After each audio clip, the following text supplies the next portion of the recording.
Hey everybody, welcome to my YouTube channel. This is my video for the first episode of the Disney Plus show, Ms. Marvel.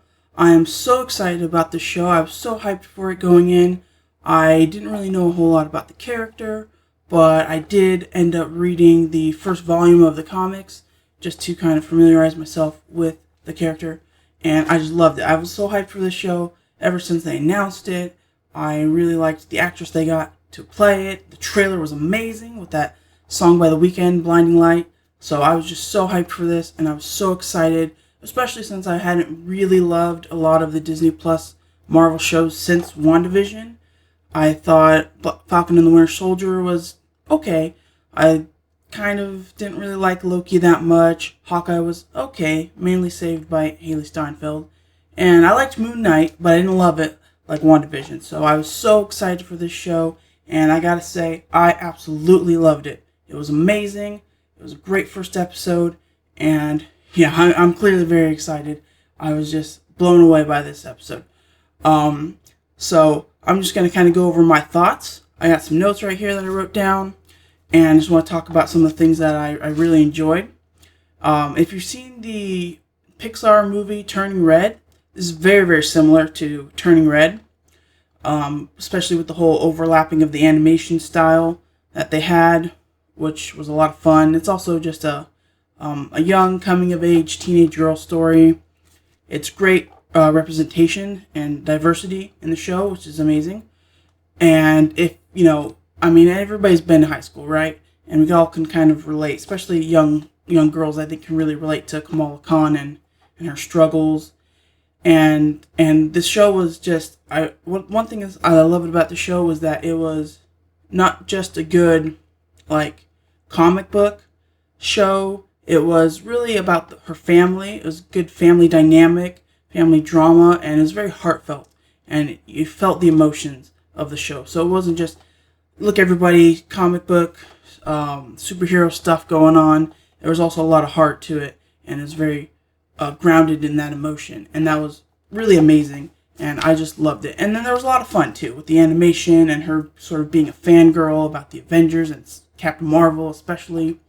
All that was a lot of fun, and I just really loved this episode. So the Marvel credits actually open up with that song Blinding Light by The Weeknd, which I loved. I thought it worked perfectly in the trailer, so I was super happy about that. This episode definitely had a lot of good music to it. I really liked that song, and then later on they played a song that I really liked called, I think it's by Saint Motel, called You're Just My Type or something, during when they were at AdventureCon. So that was a lot of fun. So this is great music in this show, and yeah, I just loved that. So I love the animation style that they kind of have her doodling all the time, and then they overlap that on the screen, and so sometimes you're not sure what's actually in the world or what is the animation. And I just thought that brought a lot of fun to it, and I think it's going to kind of draw in the younger audience too a lot. Again, had that Turning Red vibe to it. And so it opens up with Kamala recapping the events of Endgame, and she's doing this YouTube videos about the Avengers and stuff, and that was really great because she's a fangirl like all of us, and so you can really kind of connect with that. And then she mentions Scott Lang, Ant-Man, has a podcast. I thought that was kind of a interesting universe thing. And then she has a great line that she says, even someone can come out of nowhere and do something amazing. And obviously that really, pertains to her character because that's what she's going to do. And so I thought that was really good kind of foreshadowing. So I liked that a lot. The show also asked the questions of what's up with Ms. Marvel? Or Captain Marvel. What happened to Carol Danvers? She came, helped out the Avengers in Endgame, fought Thanos, she left. And I like that Kamala's kind of standing up for her. She'll be back, don't worry about it. So that was a lot of fun too. And then the introduction of her with her driving test, and she crashes the car, and behind it is just big Welcome to Jersey City mural. That's a great introduction to the show. I love that. That was a great visual. That was great. So yeah, I loved the introduction to Kamala's parents. From what I've read from the comics, just the first volume, this is very much the dynamic and who her parents are from the comics, and And so I just really liked that. I thought her mom did a great job. I loved the dad. I thought her brother was really nice when he came in to like support her and go talk to the parents for her. That was super sweet. And her mom actually drops a line about, she says, her genetics, and she comes from a long line of fantasizing daydreamers. And then later on, when Kamala asks about the bracelet, she kind of is like, no, don't touch that. That's junk. So it seems like the mom kind of knows about the past and what her family lineage is to the bracelet and how that's gonna... I mean, I think we're gonna find out more in the coming episodes and how that all works and what her powers are connected to. And that's really exciting. That's one of the changes from the comic books, is her powers. At first I was kind of against it, but then I think they're going to explain it really well, and I think it's going to work. And visually, it looks amazing. So I'm pretty excited about that too. And she keeps repeating that line, cosmic, right? Cosmic. So that's definitely going to connect to the next movie she's going to be in with Captain Marvel, and possibly, I think, Monica Rambeau, the cosmic power. So that's, I think, what they're trying to tie into her. They're trying to make more of a connection between Kamala Khan's Ms. Marvel and the Captain Marvel, Carol Danvers' character. And then she goes to school and she's talking with her friends. It's great little interactions. I mean, kind of over the cliche of people standing in front of other people's lockers and not moving. Move out of the way. So that's kind of annoying, but she has great friends. And then of course she gets called into like the guidance counselor, who's Mr. Wilson, or he tells her to call him Gabe. And so he's like giving her kind of like trying to connect with her, but also trying to like tell her life advice and stuff. But he was a great character. I thought he was a lot of fun. He was maybe a little too trying to be young and cool and hip, but I think that was a great introduction to who Kamala is and how she spends her time. And so hopefully we see more of him in the future. And then of course he ends up quoting the song from Mulan, Reflection. I just thought that was hilarious because I love Mulan, the animated version, and I love the song Reflection, which I do think is a very deep, emotionally internal song that really speaks to, I think, young women. So I thought that was kind of funny that he would then say that to Kamala, and she calls him on it, and I love that so much. And then of course we get introduced to her best friend Bruno, and he's in the comics. He's a little different from what I imagined in the comics, where he was kind of more like a skater, stoner type kid. And I'm not sure what his home life is in the show. We haven't gotten there yet. But he's a really good friend. He's helping her make her costume. He makes her these gloves, and I really like their dynamic, and that he's really excited about the Avenger Con just as much as she is. So they're a good character. They have a nice little moment on the rooftop later, sort of mid-episode, and yeah, I mean, there's clearly maybe some sort of attraction between them. We'll see where that goes. But he's a good character, and I really do think he's a good supportive friend for her, and that he's, like this tech guy. He's like making these tech gloves, and he's helping the dad and everything, and like has his name on it, branded his name on like the camera, home security soft footage thing that he's got going on. And so he's a lot of fun. I liked him, and I do like the costume that they made. In the trailer, they showed the homemade costume version, which is great. It looks homemade. That's great. It's a great cosplay. It looks like a 16-year-old made it, which is perfect. But then they also showed her in like an actual Captain Marvel costume, and of course that's her fantasy, right? And I love that moment where she's telling him the story and she's fantasizing about it, and she's in like an actual Captain Marvel costume. That was great. And of course, we know she's going to get her actual Ms. Marvel costume. So it's the trailers were kind of misleading you with all these different variations of the costumes and like when is she going to be using them. So I just thought that was kind of interesting that in the fantasy world, she is actually wearing an actual costume, but she also made her own homemade costume for AvengerCon. I thought that was a really great touch. And there's a lot of Easter eggs she's talking about variations of the costumes, like a Doctor Strange variation, a winged horse like a Valkyrie, and a zombie variation. Of course, all little Easter eggs. for the MCU, so I thought that was a lot of fun. Again, she's a fangirl just like all of us, so I had so much fun with that also. And I really did like the scene with Kamala and her mom shopping. I thought that was a good way to show her connection and sort of disconnection from her mom and her heritage, and also just kind of build up her community as well. And they do have a shout out to a restaurant called Halal Guys, which I do know about because my husband likes to go there sometimes and get their food. So I thought that was kind of fun. I was like, I know them. And then, you get to see all the characters that she interacts with from her community, which was a lot of fun. And then so the scene where she, tries to convince her parents to let her go. Her mom keeps calling it like a party. And she's like, no, it's not a party. It's a convention. It's Avengers Con. And then her mom's like, you can't be dressed up in some skimpy outfit.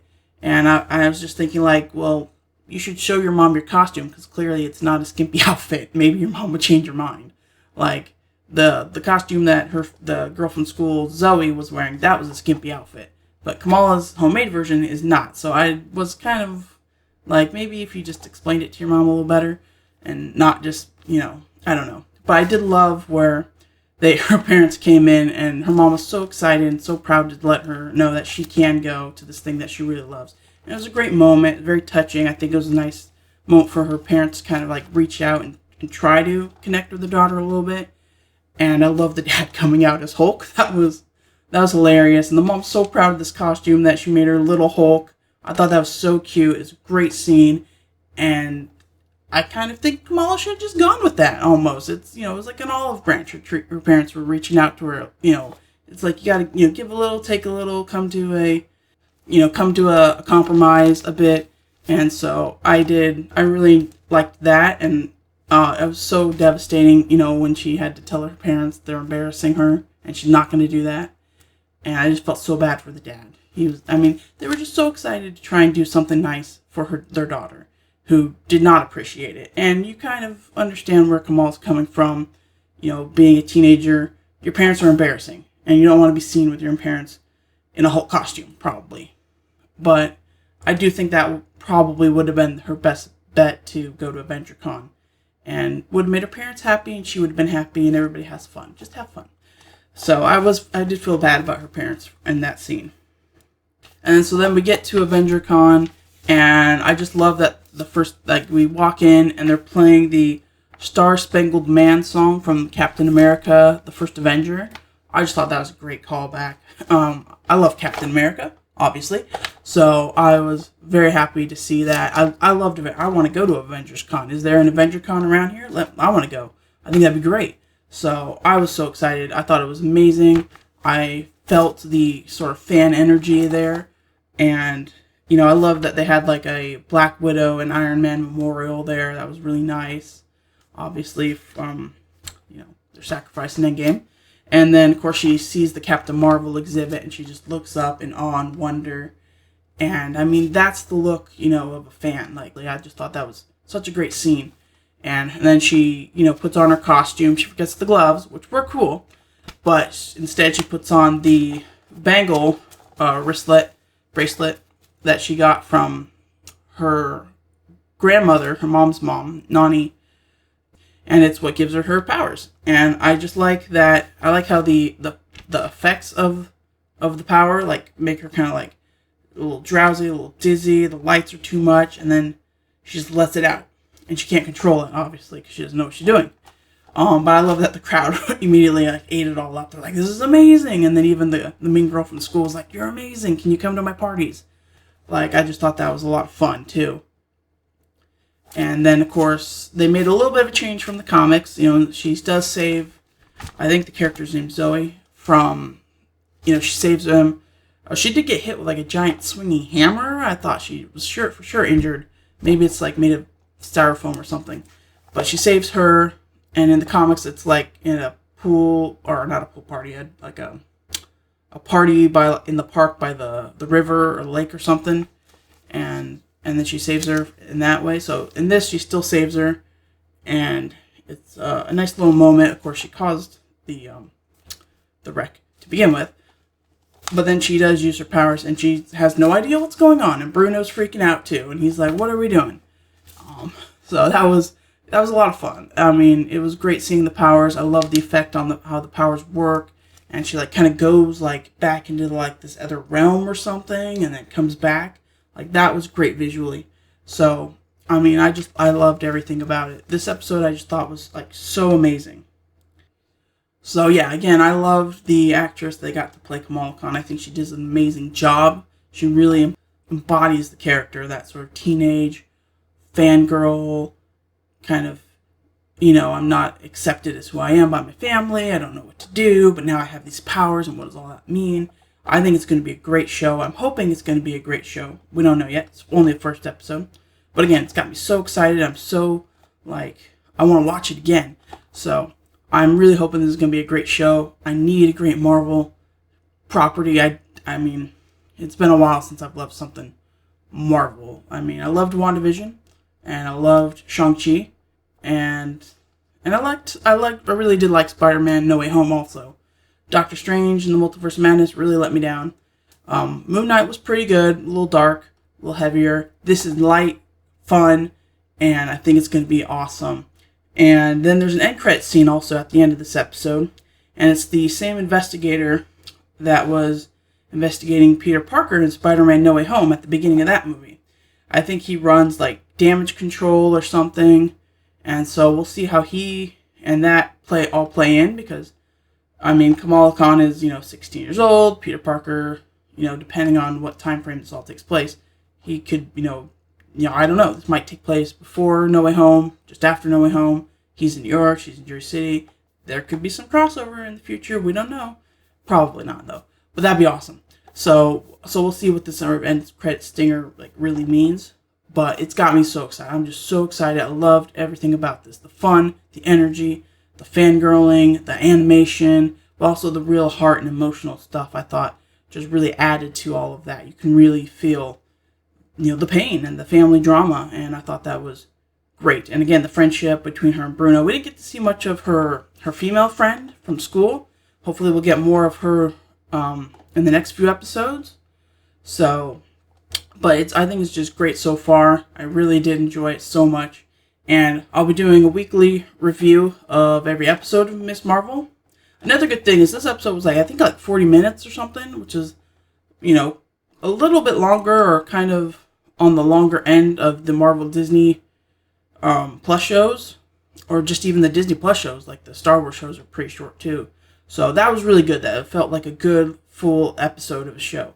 So yeah, stay tuned every week. I'm going to be doing a new review for Ms. Marvel every week.